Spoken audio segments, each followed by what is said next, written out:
Hi, everyone. So for those of you who do not know who I am Tyler Ninja Blevins, and this is my amazing wife.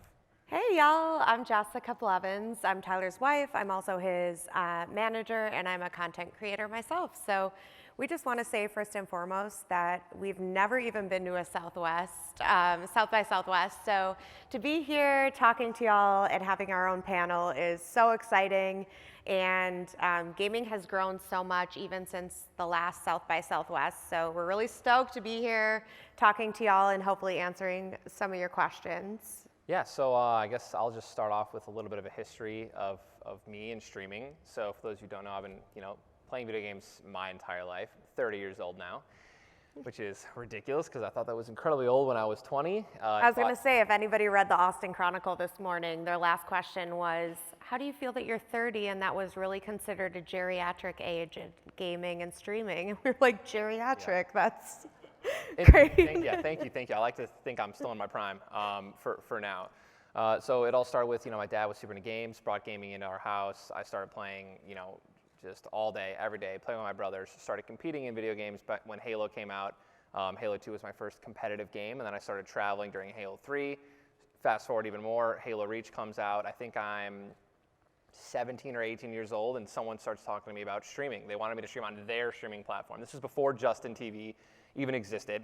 Well, not really existed, I'm sorry, but before Twitch TV was even coming close to, actually being created. And his website wasn't ready yet, thank God for me.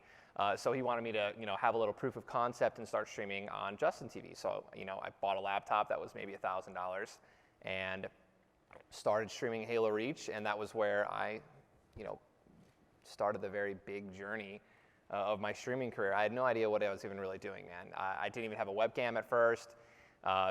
My microphone was just the, Xbox 360 microphone. If any of you ever even heard of what that sounds like, it's awful, it's terrible. But I was still somehow pulling, anywhere from 50 to 100 viewers.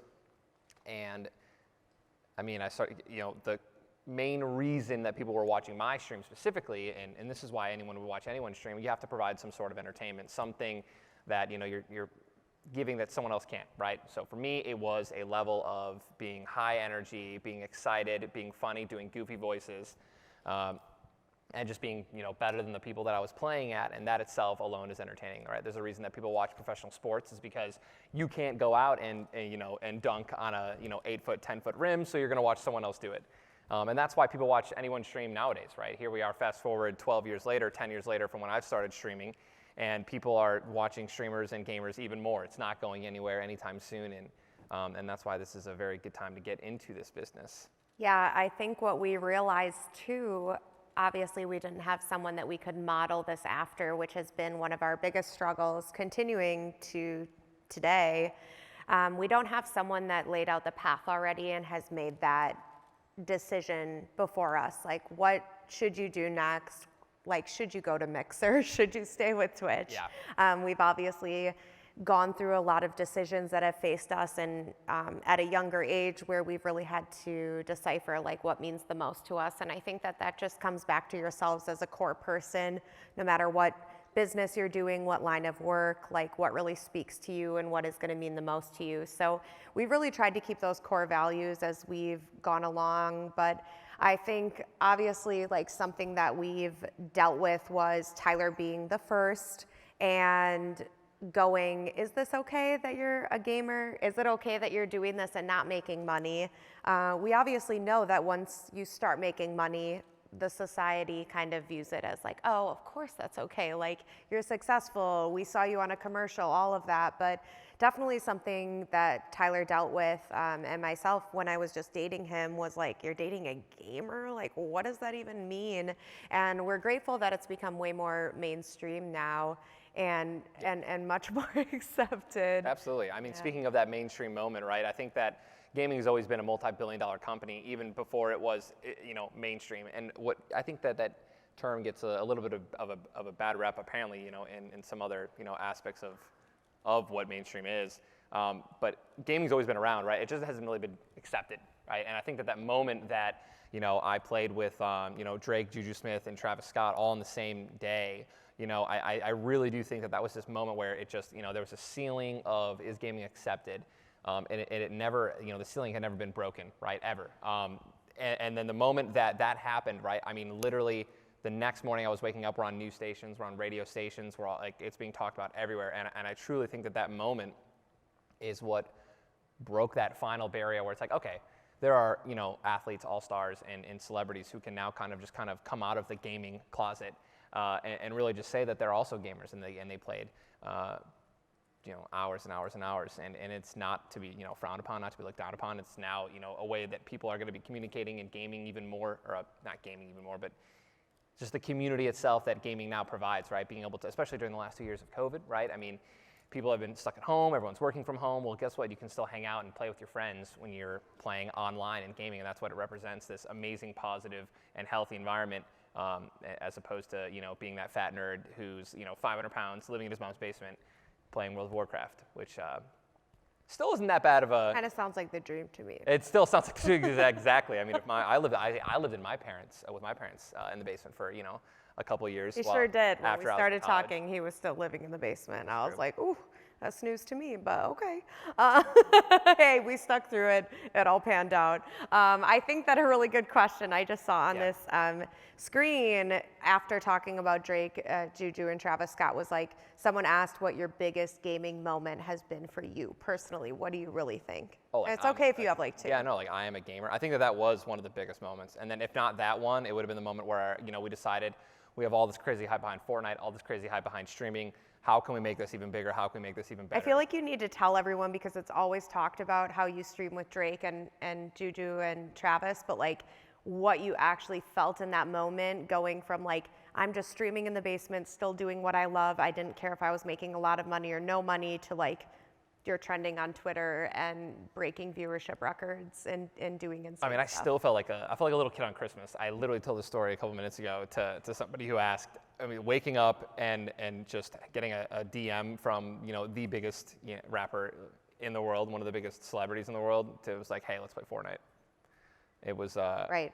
It was a freaking dream come true. And that is something that we talked about too, just with Battle Royale games, how that really changed the scene because Absolutely. You were on Justin TV that went to Twitch TV, just doing FPS, first-person shooter games like Halo, Call of Duty, obviously. A lot of you probably know that COD's pretty big, but COD's massive. I mean, I want to talk about, off of that, I want to talk about how Battle Royales in general and just this is a little tip on streaming, and how the game that you stream and whatever you're choosing to play to your audience is, it's just like any other business. So for me, I streamed Halo. I started out with Halo. And the ceiling of how many people are actually going to watch you when you're playing Halo, you can only reach so many people because, truthfully, there are more popular games out there. And there are more games that are somehow just, people want to watch them, right? They're a better spectating experience. And for me, I was trapped in this bubble of not really being able to get a large audience to watch me play because I was forcing myself to play Halo. I love the game. I would have died with it, truly, if, Jess and my brothers weren't like, Tyler, you're bigger than this, you're better than this, you should start playing more popular games. It's like saying, going on Shark Tank and you're trying to target a 1 million person, community or a 1 million person target. And it's like, well, why not go for the billion, right? Like, why are you putting yourself in such a small category when you can make way more money? So I started streaming H1Z1, which is, it was a zombie game, right, where you just kind of shoot zombies, but it ended up being this big battle royale where the gas comes in, and it was a long game, 30 minutes. If you won, it was 30 minutes, and it told this story from start to finish, right? You start with nothing, and you end with the crown, you end with the win. I do want to interject really quickly. If y'all don't know what Battle Royale is, it's pretty much a Hunger Games where like the last person standing is the winner. So there's only one. It's not a team effort. Yeah, no. And arena shooters, which is what Halo was, they just kind of, the viewership just was not there. And Battle Royales were, the perfect streaming game, if you will. And that's where I decided to start, why I'm here today, right? Start with H1Z1, then I started to play PlayerUnknown Battlegrounds, another more popular Battle Royale. Then Fortnite comes out. And and now here we are. Greatest decision I've ever made, and I wouldn't have been able to do that without Jess and my brother, who thought that, hey, like, why are you limiting yourself to streaming in this specific category? The community was great, and it's actually what I recommend people start doing when you start streaming, or on YouTube, or anything, right? You want to, what is like the perfect example? Like, let's just say your burger stand, right? And you do no advertising whatsoever, and you have no, you just started out, and you open up your burger stand, right? And it's like there are millions of, main brands and other burger stands that are ahead of you, and you're like all the way in the back. It's like no one's gonna know who you are, right? Like they're how are you gonna get to that person all the way in the back? And it's easy. Like, so what do you want to do? Maybe we'll go into a different category. Let's do yogurt, for example. That can be, to compare this to gaming, yogurt would be a smaller game. Halo, for example, right? There are not that many people that are streaming Halo, so it's going to be easier to find you because they don't have to go all the way in the back and see that one Fortnite streamer who has like one viewer when there's millions of Fortnite streamers. So I always recommend that it is actually smart to start with a smaller community. That's how you start building that community. There's not as many people that are going to be in there. A lot of the viewers actually share, like the streamers share viewers. So it's like, hey, this guy has 10 viewers, he goes offline. Those viewers are going to go to another streamer who's like right under there, but there's only 2 or 3 to go to.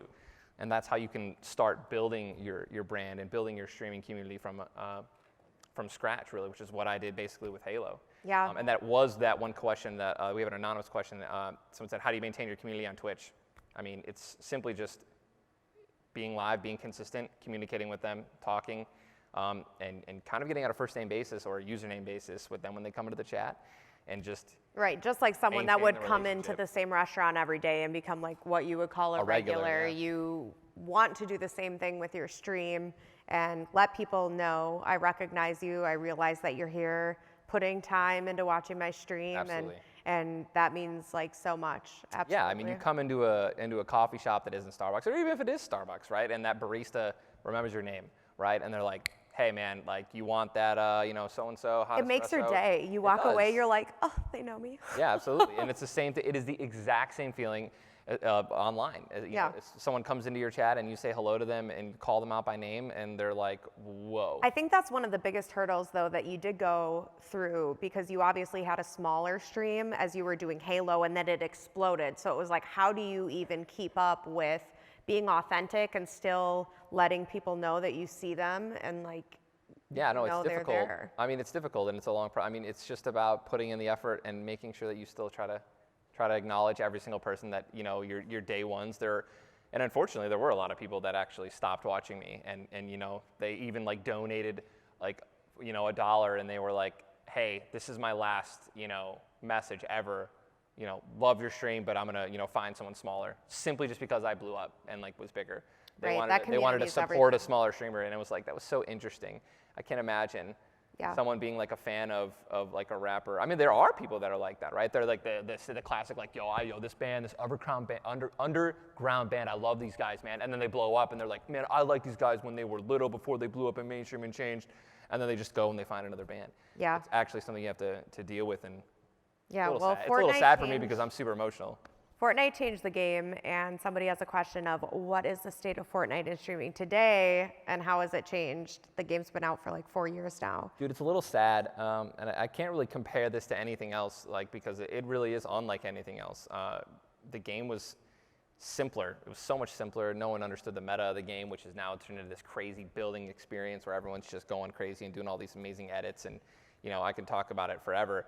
But it was so simple. It really became, and it started with just hanging out with friends and playing this super simple game that was just breathtaking and super fun and visually addicting, like the colors and looting, and it was just so much fun. Getting that victory royale, and it is now so much more. They introduced the competitive scene, esports, and then now once you start throwing money behind things. Well, and you fell off, so. Excuse me? No, not fell off in your career, but you fell off the hype for a little bit, where you were like, it's not fun for me anymore. So I would love to know. I'm personally someone that doesn't play Fortnite. I obviously know what it is, but I would love to know what it was like in the beginning that you thought was so enticing for everyone, including mainstream people, and then what ended up getting you off the hump, and what has brought you back recently now that you're back on the game. It's a crazy question. You're welcome. I mean, dude, I could talk about this forever.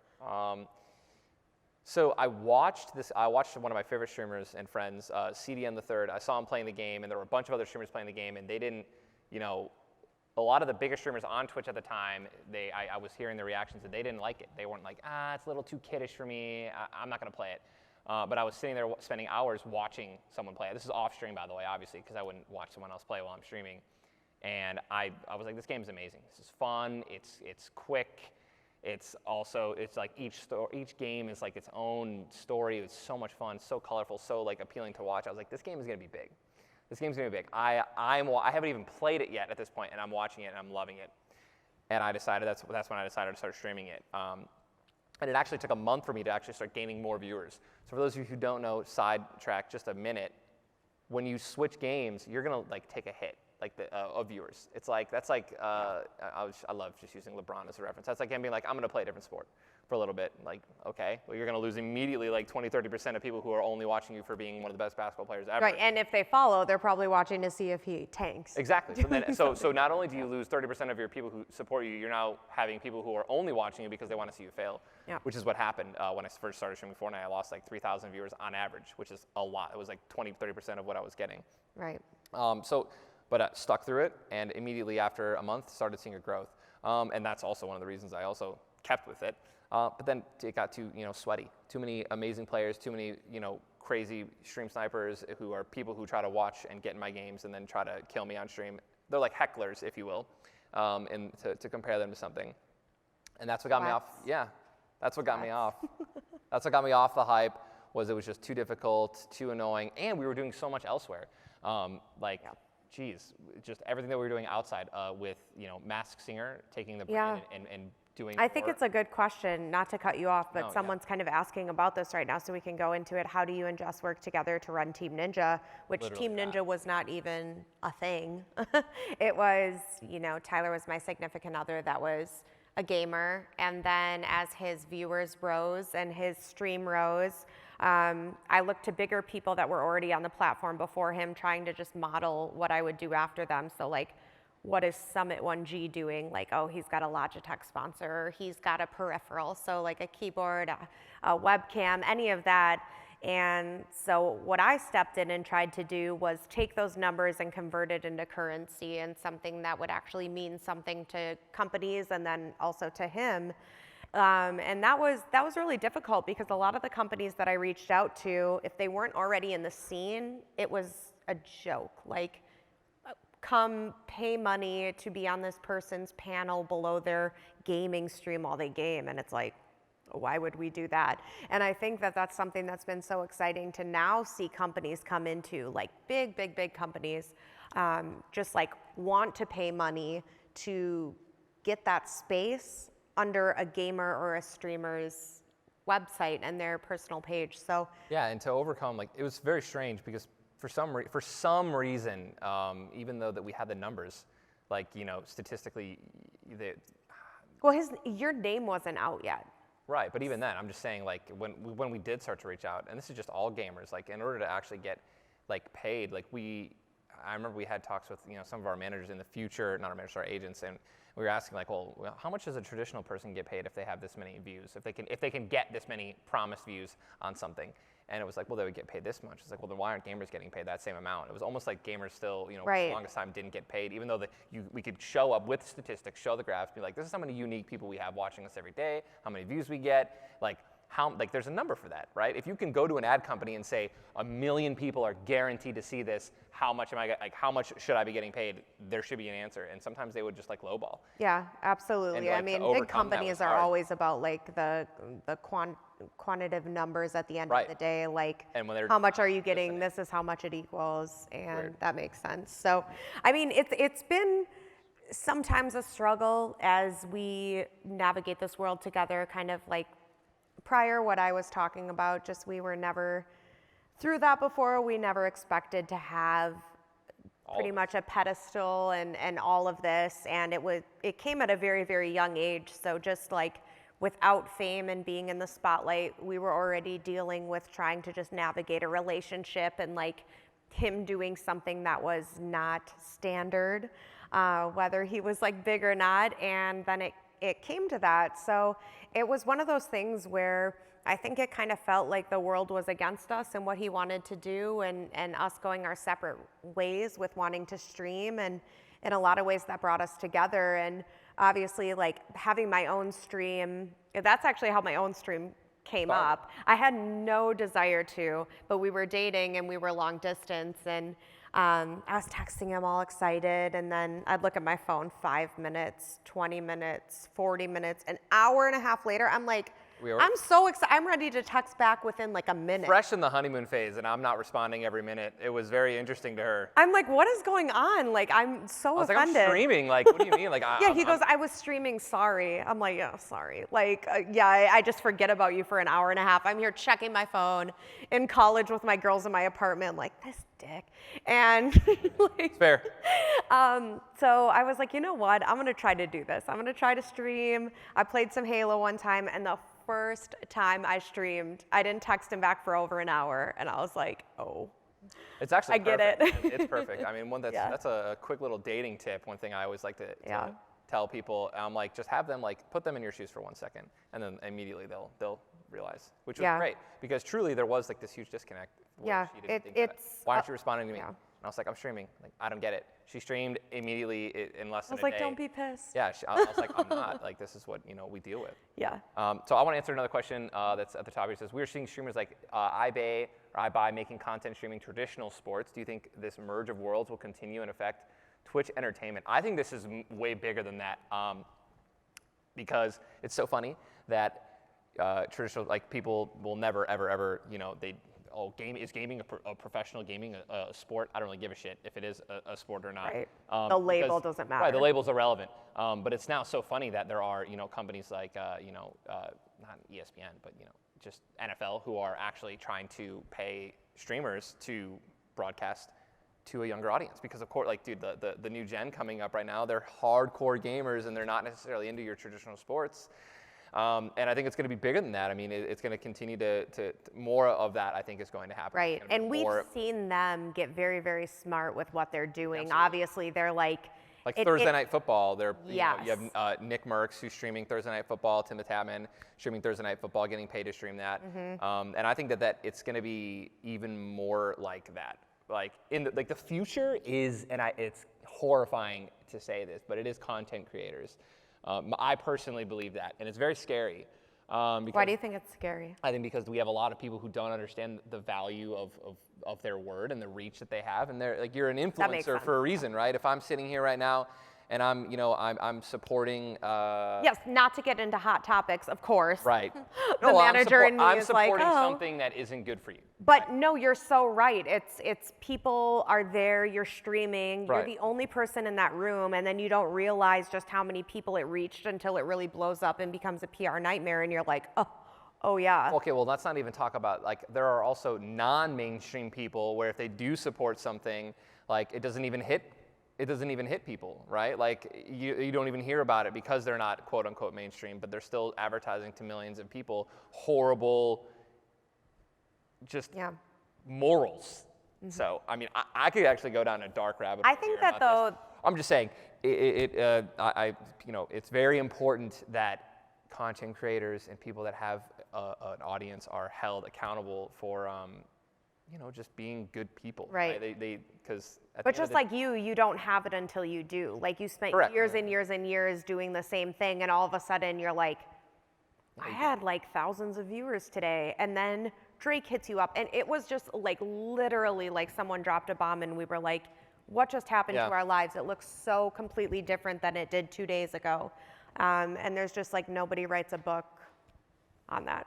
It's pretty crazy. So I always go back to our morals, and as a person, of course, just like what is important to you, next steps, what means a lot, and what can you do to move forward. And I think that's similar to what you're talking about. Like, content creators need to know that like what they're saying and what they believe in matters, and definitely like takes form to the viewers' ears. Yeah. Yep. I kind of want to answer this next question too, because it kind of goes a little hand in hand to what I was just talking about. What type of brand collaborations do you think are most engaging for you and the gaming community? Any examples? For brand collaborations, it's super simple. You always want to keep it super authentic. For me, like, I will never support something that I don't use or enjoy, right? That's classic sellout if you don't, right? So if it's a game that I want to watch or play, and someone wants to pay me to play it or pay me to watch it, like, I'm like, okay, well, let me see it, let me play it, let me test it. And if I don't like it, I won't do it, even no matter what the number is. And that's the same thing with, a drink company, or, for example, I'm sponsored by G Fuel. I love it. Drink it every day. If I didn't, I wouldn't be I wouldn't be sponsored by it. But I'd say that those are basically the best types of brand collaborations for gamers and anybody who's into video games. It's going to be your keyboard, your mouse, your controller. What's the word I'm looking for? Like your Peripheral? Thank you. What peripherals are you using to do what you're doing, right? So what is the best collaboration for an NFL player? Cleats, or I don't know, not helmets. This is where I love telling this story, though. As a manager for him, when it was just like a month before he started streaming, and blew up with Fortnite and played with Drake, and I had a company reach out to us. And I was very new in this space. I'm not really salesy, so being on a call, I tried to do all of this, all of these conversations I tried to have beforehand, like summit and talk to his prior wife, Desi, and like what makes sense to even ask, because he didn't even have an agent then. So obviously, like what Team Ninja is now was built Jess from me. and I in a rented house. It was just like me, $1,000 or something a month, and it was Yeah. So I had a call with a company, and I was telling them, well, this is how many viewers he's been getting with his battle royale games. It's skyrocketed. This is what someone normally gets, and so this is what we're asking. And I asked for $2,500 a month for him to be exclusive with this, and that was like the biggest ask. Like my pitch call, I'm like hands we were trembling. Like, how much after. should we ask for? Yeah, and so I get off, but I knew, you have to do that background information. I knew what I was asking for was legit and made sense. So it really on paper made sense to the company, and also was comparative to what other streamers were getting that were getting similar numbers. So the company gets off the call. They give me a follow-up email the next day, and they said, yep, we're good to move forward with $500 a month. And I said, No. I said $2,500 a month, and they said, that is absolutely ridiculous. And they kind of like scoffed at me. And I just very professionally but confidently said, unfortunately, then we're not going to be able to make a deal. Just Fast a forward. couple, maybe a week or so later. It was about a month, because it was. Was it a month? Well, it was a slow growth, right? From when Fortnite, after I started getting the first month I put into Fortnite, I would say every week was an additional 5,000 viewers. But it was like the same 28 days where he streamed with Drake. Oh, what a and this deal. happened beforehand. Yeah. To me, this is just such a Cinderella story, because he streamed with Drake and he just blew up. It's like Ninja, Fortnite blows up, Ninja blows up. He's streaming with Drake. He's getting these articles, and this company could have had him what essentially now moving forward was a deal. It was a deal and a steal. He would have been locked into a contract for 1 or 2 years, and they would have made the best investment ever and this there. also goes in right next to our next question, which is, what advice would you give brands on how to work with gaming talent? Get someone who understands pop culture and is in your company. I mean, if you have someone who's young and knows all the TikTok trends, knows everything that's going on in the gaming space, dude, they are priceless, because that's how you're going to grow your brand, and that's how you're going to grow your stream. It's kind of how you're going to go. Anything is being on TikTok is boom, dude, that shit's it's like wildfire. It's insane. But really just being open to any pop culture references, and that comes with the announcement video, right? When you're working with somebody, how are you going to announce it? It doesn't have to be this strict, professional announcement, right? It can be a joke. It could be a meme, and at this day and age, almost anything really goes. And then it also just understand it it needs to play into. So I kind of want to touch back just a little bit on what you said, the company. If that company had somebody with the foresight with a gaming and streaming background, they would have been able to just look at the numbers that we had and have seen a crazy growth. Right, but it was abnormal even with our growth, even if it was somebody that was another streamer. Still, though. They didn't, people don't realize how big it is until it really is big. And that didn't happen until it went But if there was still somebody, again, in that company who understood what was going on. Because I did. I as a streamer, I was this game isn't going anywhere. It's only getting bigger. It's only getting more massive, and it's just getting started, right? Nothing die. A game doesn't die, in a month. It's they can be anywhere from 6 months to never, right? Look at Minecraft. Minecraft went from being I mean, it was the #1 game in the world on YouTube everywhere. And then it was only overtaken recently by Fortnite back in 2018, 2019. And then it had another resurgence, and it is now, again, the most watched video game of all time, right up there with Roblox. Like Fortnite, Roblox, Minecraft, in that order, I think. No, somewhere like that. I'm still trying to get him into Roblox. I'm like, you're missing out, dude. It's when I told him that he was in We're Halo. here to talk about the metaverse, guys. I was like, you got to step away from Halo because there's bigger things now. And that's how I feel with like Minecraft and Roblox. He's done a lot with the Minecraft creators, but Fortnite is not going anywhere, but you're not wrong. All right, our next question that I would love to answer. You've made the shift from game streaming to other forms of entertainment, appearing in movies, oh my God, authoring graphic novels, etc. What inspired you to do so?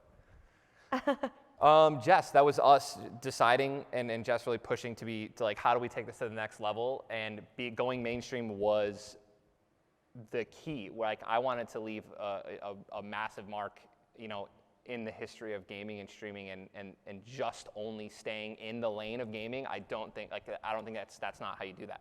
He's been very like passion driven, and I've been very business driven. So like, what makes sense to get us to where we can comfortably live, where you can make a living off of doing what you want. So like, I think that we were a little bit of the perfect storm for each other. Absolutely. And obviously that also caused a little bit of like frustration sometimes between us, but. She made me do The Masked Singer. She said yes for me. And I did.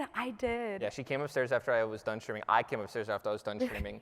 And she was like, so, are you a fan of The Masked Singer? I was like, it had only been out for one season. Yeah. And I was like, yeah, I mean, it's cool. And she's like, well, you're doing it. And by the way, that was how I know something was a great decision was when I get people that come up to me and they like acknowledge me for something that I was in. For example, if I was a streamer, dude, I love your streams.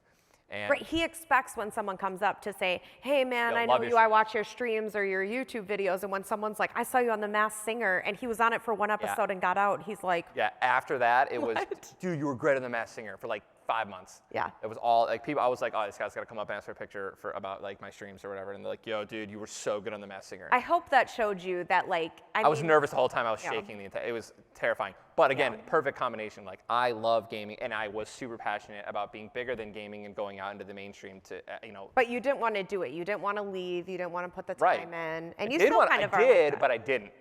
I was so like, this is what I'm good at. This is what I love. This is what I know I need to do to go out and get bigger and to become more mainstream. And then that was why it was just the perfect storm, really. It's what, it's why I'm on the stage today. I don't think I'd be here if I was only playing Fortnite. And that's part of what we tell ourselves when we're looking at new opportunities. What makes sense to do? Well, to him, The Masked Singer didn't make sense. Like, I don't dance, I don't sing. Now I'm going to put it on TV. Well, I do sing, just not well. I'm going to become a meme.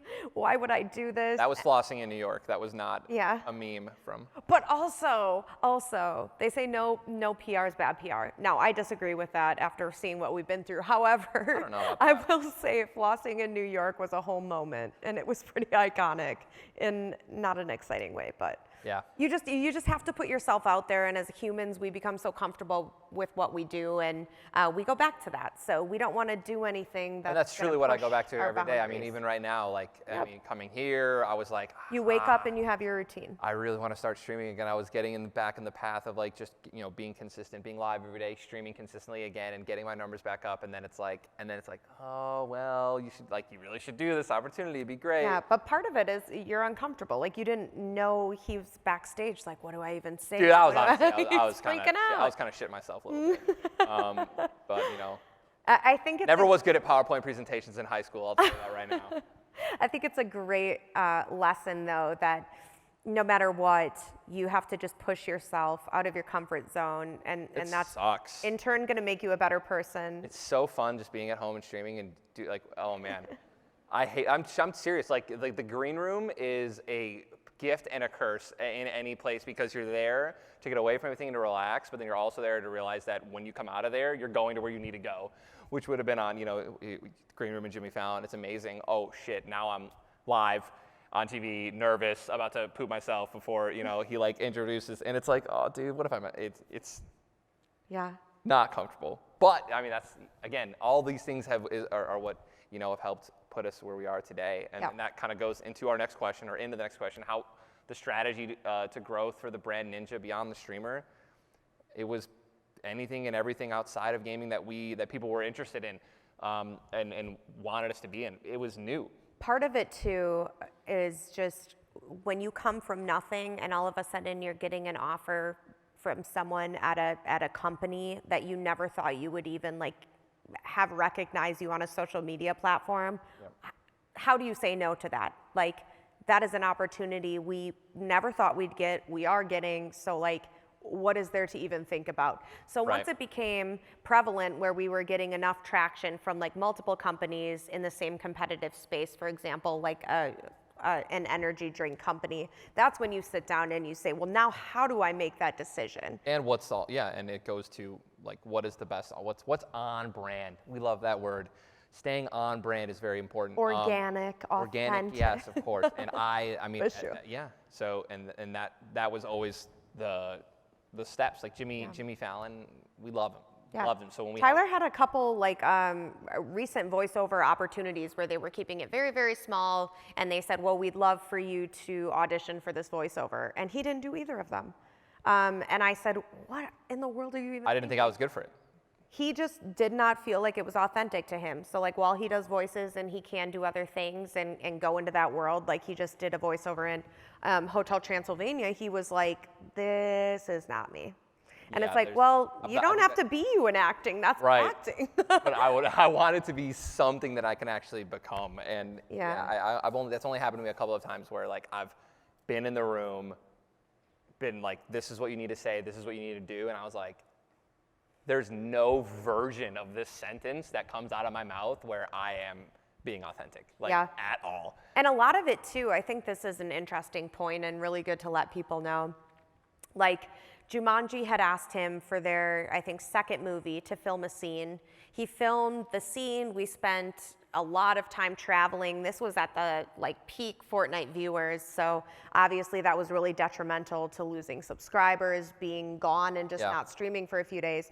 And he filmed that, didn't get paid money or anything like crazy, just like a very base fee. Yeah, we wanted to do just like the SAG fee to get our foot in the door of the the and it didn't make the final cut, and that was like days of peak. Like we technically lost money on doing that.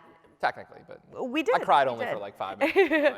And we're not mad about it. It's just like, I think a lot of people see, oh, he made it, he played with Drake, and now it's like smooth sailing and you're in the entertainment world. And like, no, he still has to audition. He's still getting turned down. Like, he's still doing things that at the end of the day are like, don't really care who you are. Like, thought it'd be good, but it wasn't. And even like Free Guy, he was in that. God. Yeah, I had a full scene in there too that it was in the longer version of the movie. So if you guys saw Free Guy, there were like multiple different creators that were from their setup, like watching Guy. And Tyler actually was flown to Boston for a day to film a scene with Ryan Reynolds that was actually in the world, like outside of the stream. Tyler was a character in it. It was really cool, but the same thing as Jumanji. Scrapped it, didn't make the final cut. And we just feel really grateful to make these opportunities and that he even got any face time in a movie with Ryan Reynolds. Like, are you kidding me? But I think it's just so good to talk about because we really don't often, like the work that we put in and the things that we did, that they didn't ever come to fruition. And so you always just got to put in that extra step and hope it goes there. And that's how he got big with the Battle Royale too. Absolutely. I'm reading this question. I have to answer it because my brother is a high school teacher. This is from Ben. It says, as a high school teacher, what advice can I pass on from you about the physical maintenance piece of gaming, including screen time, exercise, hand therapy, etc.? I mean, dude, just balance. Even when I was younger, so this is like before high school. So when I was in like middle school and younger, my parents had this thing where every hour on the weekends, and when it was on like days off, whatever, I had 2 hours of gaming every day, and every hour that I played outside was an extra hour ahead of gaming. And that was always the best way for me I would go outside in the morning at 9 a.m. on a Sunday, play with my friends for 4 hours, and then game for 6 hours straight until the night. It was perfect. So that was how, as a young kid, I found my balance of exercise and gaming and stuff like that. But as for like hand therapy, et cetera, exercise, for a high school student, balance is the key to life. My parents didn't force me, but they were like, I had to play soccer, and I loved soccer. But I played soccer all throughout my high school career, so I always constantly, and then I played soccer in the off season as well when I wasn't in high school and during the summer, so I was always active.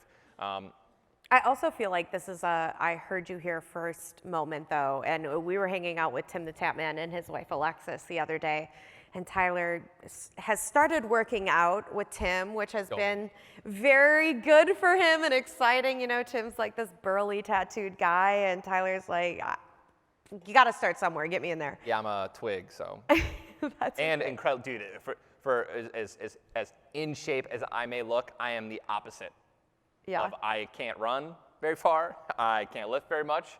That's okay. You're, as Austin Chronicle said, geriatric. It's fine. Thank you. But no, I'll say Tyler brought up the other day, oh, you know, like my wrist hurts me sometimes, and now it's really been hurting me working out.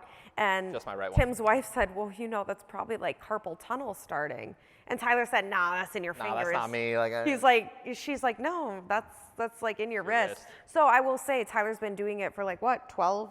I've been gaming my entire life. Right. I'm 30 but years like old. I'm playing when I was hardcore. like 4. Hardcore gamer at 4. But like you were around like 18, really like Halo, 12. all that. Okay. I'm serious. No, okay, so We'll meet in the middle. Two stories.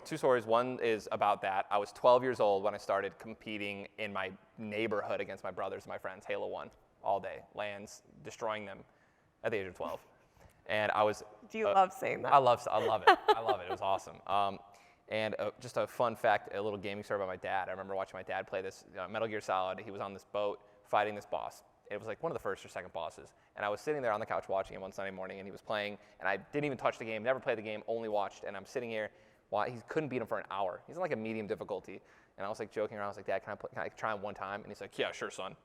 And I whooped his ass, dude. I like first try. Then from there, it was it. Just a gaming prodigy. That was Age the 9, moment. Metal Gear Solid. I love it. Okay, what do you think gaming is currently missing? Ooh. Because I have no clue, honestly. I don't think gaming at this moment is missing anything. I think it's in a really perfect spot from an esports standpoint to like, you know, the LCS and League of Legends to where you know, your battle royales, right? There's still a PUBG. I mean, esports is everywhere. The fighting community, every single community has its own esports, has its own, you know, tournaments and stuff like that. So I think that the content is there. From a streaming standpoint, the battle royales are phenomenal. Warzone and Fortnite are still two of the most popular battle royales in video games to watch. You know, Elden Ring just came out, and that's an incredible game. I think that like it's not really missing anything. It's just what comes next. And to me. Yeah, what do you see like the next 5, 10 years? It's Ready Player One vibes. If for any of you who, it's the VR. It's like the next level VR virtual reality, and not even like the metaverse. I think that, you know, that ties into it a little bit, but there really hasn't, to my knowledge, and I've watched, you know, a bunch of streamers and games and stuff like that. I don't think there's any high level, incredible graphics like VR game that's out there right now. You know, they're so expensive, and they're not going to go down until, you know. I will say the Oculus has done an amazing job. The Oculus is good. No, listen, it's not. I bought for our house one of those, like, Yeah. what was it, the Vive, not the Vive, the Steam's, whatever that one was. I bought it, set it up in our room. It was and awesome. It was dope. So much money, and I don't even use it because the Oculus is just as good and, like, easy to put on. Not sponsored, would love to be. There you go. But I will say, like, the great thing is that they've made it affordable for people to get into, thankfully, where it used to just be like a ridiculous amount. I still want in our house, though, that, like, it's going to be one of those supply and demand things. Like Halo 2, for example, Halo 2 is what we like to call, and Halo 1 were console buyers. People bought a $300, $400 console just for one video game, for one game, because that game was so good. Because that game was breathtaking. It was sweeping the nation, and though that they're not even close, does one like that exist for VR, where it's like what are you gonna play? Saber dance? It looks cool. I love the video. Oh, lightsaber. Beat Saber. Yeah. Beat Saber. Or Beat Saber. Right? That's it. Yeah. Game's awesome. It's dope. But am I gonna spend $500, $600, $700 on a headset to play Beat Saber all day? No. Like it's not a. I might. You'll buy it. But like it's not a VR buyer, right? Like where's the Ready Player One? Where's the first legitimate high graphic, VR MMO, like an RPG game that's like, truly visually breathtaking And like, where's the affordable, you know, machines where you can like, you know, run and you're running in VR and you're obviously on like a, you know, a treadmill that's tracking your movement perfectly. Like, I want one. Some of those exist. I already seen that one of those does exist, but even when I watched the video on it, it looked like jerry-rigged. Is that a word? It didn't look like, you know, it looked like if he went full sprint, he would have like head into the wall. Right, but it's already come so far. You look at like the original Doom and now like remakes and Give it 5 graphics years. went so far. So yeah, give it a couple years. Even with VR though, it used to be like you pay money and you can walk into this little storefront and actually put on a VR set. And now it's like if we all want to, we can have that in our cupboard. It's and there. That's insane to me. It's getting there. I don't even know what to think about that, but I love it. I love Ready Player One, so. I mean, I'm ready, man. I've been waiting. I've been waiting for that dude. Like, send me under. Yeah, he was like, if Ready Player One becomes a thing, just be ready to like never see me. No. I did not say that. I said, and I quote, I said, you better get lost in that with me. Otherwise you're never gonna see me. So like, there better be a VR headset on your head as well. And we're like, honey, we ready? We're going under. Boom. And we're coming out like 8 hours later together. Like, that was fucking insane. I do love that. Don't leave me. I just want to throw this in. Don't leave me. I'm just throwing this in before the next question because I'm so freakishly obsessed with it, and I feel like any 90s kids here might be too. But Pokemon lately, I got into it, and just like the obsession is Oh yeah, that's Pokemon so trading real. cards. We're not.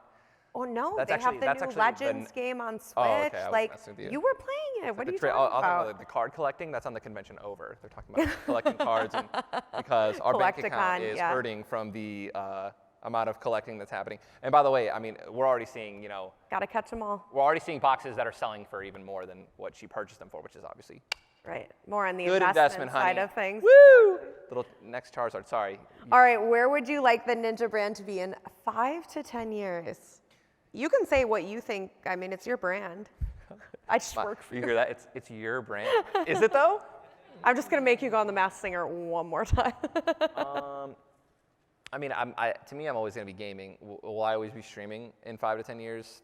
I don't know. I'm 30, who knows? Truly, like, how much I'll be streaming? Not as much as I am right now. You know, 8-hour days, 6 to 8 hour days, like every day. You know, sometimes with a day off here and there, like that's not, I don't think that's going to be 35, 40-year-old Ninja. But I think it's going to be more, for me, I would like, you know, more voice acting, more like, you know, things that are just, you know, it's just like, I don't know, it's just working, you know?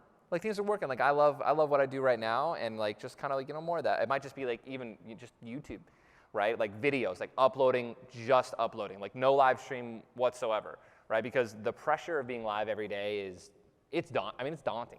Mm-hmm. It can be like, especially when you've like made it and you've blown up past like a certain proportion. Now it's like, okay, now you're being like clickbaited, right? Now you have people, like imagine if any top NBA or NFL or artist or, you know, celebrity, like imagine if Ryan Reynolds streamed for 8 hours a day and people could just like ask him questions and like talk shit to him and like he read it all, right? Like you lose your mind.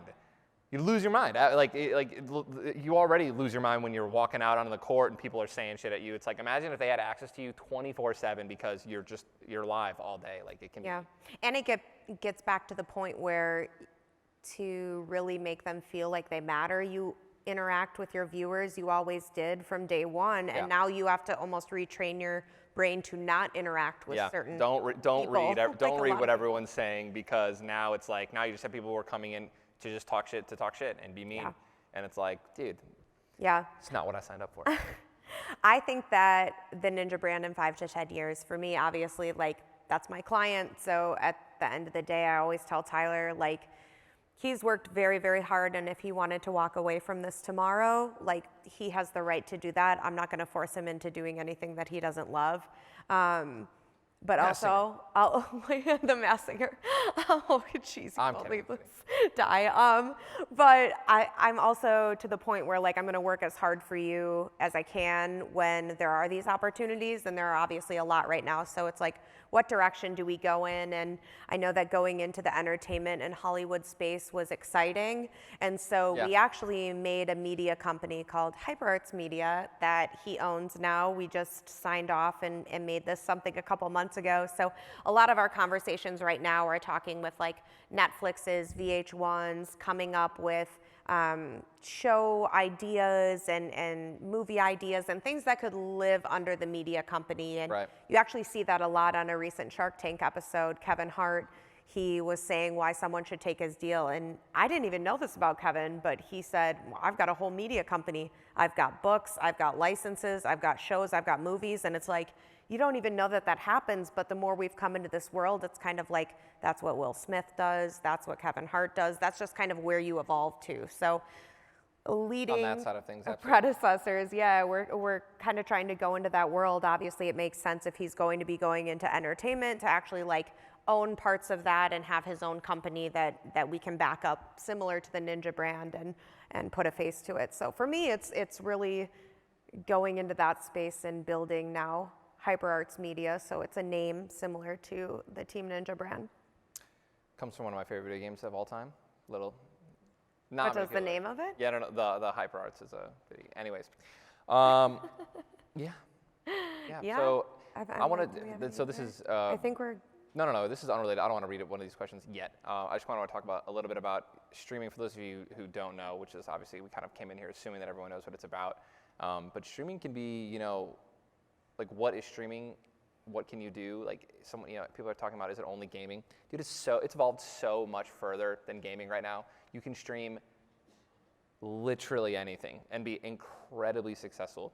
Like we live in a world now where people are so thirsty for, for content, good content, and appealing content. And, the number one tip that I give people when they want to start out streaming is I'm like, do you have anything that you can do that you're better than someone else at? Like anything at all. Like whether you're a carpenter. And I say that like, you might think it's like a joke, but there are people on TikTok that are, uploading 2, 3, 4-minute videos, and they kind of obviously fast forward it, but they're like putting a house together, right? And they're kind of like stripping a house down and starting it over, and it gets millions of views. Like you can cook on stream. You can, weave. You can literally, if you are good at anything, like, of course that comes to video games as well, like, and you are entertaining, you can literally build an entire brand and literally build an entire stream from scratch just by doing it. Yeah, it was pretty insightful to me. Obviously, I told you guys why I tried streaming in the first place. But then I actually ended up loving it, and I was like, well, I'm not going to keep playing Halo. And I was one of the first people that ended up doing a cooking stream on Twitch. And I had my whole chat saying, like, you're going to get banned. You're not gaming. Weird. This is a gaming platform. And then I was like, oh, shit, am I going to get banned? Which now we know that seems crazy to think because fast forward, you can do people are doing everything and anything. But for me, it was insightful because I do play video games and I love playing my one game, Dead by Daylight. But what I realized was that I get way more viewers doing cooking streams. Yep. And I'm like, I'm not super good at cooking, so why? But it was the most authentic to me because I will sit there, I will open a bottle of wine, and I'll be like, we're gonna try a Pinterest recipe. And so many people are like, I've tried that too. I try Pinterest recipes that I don't know how to make either. And so it's this really fun journey of just like talking and becoming friends with a lot of the people in your community. And that's such a crazy social phenomenon that we're going through right now, is that some of your best friends are going to be people that you've never met in your life. Yeah, a lot of mine are. Like that's insane. I play a 20-year-old MMO called Final Fantasy 11 with a bunch of old dudes who we're on a private server, we're just chilling, and they're some of my best friends, and I never met them. Yep. I share more information with them than that my wife would care to know about. Oh, yeah. Not about us, of course, but I trust them. I trust them when it comes to stuff we have in the works that I'm not allowed to talk about, or something that's coming up like in a week or two. Nothing's leaked yet, so again, still good. They're my homies. And people talked about like the therapy and the question with kids and stuff, and it's interesting because a lot of the times you think like we need to pull them away from the screens, which obviously is healthy, and there always needs to be a balance in everything that you do in life. But I think that what a lot of people are just learning that are coming into this space is that is a social area that is a therapeutic area. Like a kid might be having a horrible time at high school and has had the worst day ever, and they come home and they log online and they're like, these are my dudes. Like one lives here, one lives here, and like I can just escape that. Versus if they were forced to be off of that, they're kind of stuck in that like ongoing bad circle where they just don't get to like have that therapy. What? Oh, I'm trying to like almost sneezed. Oh. Sorry. That would have been bad. I was like, things are getting weird. Do we need to call No. I was like, there's a whole battle right there, and we won it. Don't worry. Yeah. To go off of that, like one thing that I always use it as a hard joke with my mom. It's hilarious. I was like, Mom, would you rather me be doing drugs and alcohol right now? Or would you rather know I'm upstairs in my room playing video games? Oh, and if you're a parent, I mean, every Friday night in high school, like, guess where I was, dude? I wasn't at a party. Yeah. I wasn't at the Friday night football game. All right? I was playing video games in my room with my buddy David Pickraw, and we were playing Halo 2. His gamer tag was Jackal Hunter 389. All right? And we played every day. And like, so my priorities were school and video games. So like from my mom, if, there are any parents out there or people who want to know, how do you balance gaming? Like, listen, and this goes all the way until you lose control of them, which is past high school. So before senior year, it's like just if they're doing well, for me it was if I got anything less than a C, I was crucified. Everything got, but that was like there was an understanding, right? So I can't throw a fit when like I knew the rules coming into it. I can play as much as I want as long as I was obviously doing my sports and I was doing somewhat decent in school. Just like us navigating it with a career. Parents are navigating it, grandparents, kids, like everyone's navigating this, and it's going to be different in 5 years. It'll be different in 10 years. So like, well, I imagine, but those rules aren't. But yes, gaming might be a little bit different. Yeah. I mean, but there was also balancing, and then I just want to, we only have like 3 minutes left, so yeah, I actually think we need to. Do we got to wrap it up? There's no question, so I'm just going to keep ranting for 3 more minutes a little bit about this. So, I mean, just like the balance of that, I mean, my mother instilled that in me, just making sure that I'm always doing, there was fitness, school, and then like gaming. And I pretty much did that all the way until I made it, all the way until I was like 20 years old, where I started to make about $30,000, $40,000 a year. I made a deal with my mom while I was, paying rent, $500 a month, living with her and my dad. And I was like, if I make more than minimum wage, like streaming, I don't want to have to go to college part-time anymore. She was okay with that as long as I continue to go to college. So it was like, there's always a balance. There's always a way that makes sense where it's like, and you'll have those people that are like, don't have a backup plan because that means you don't believe in yourself.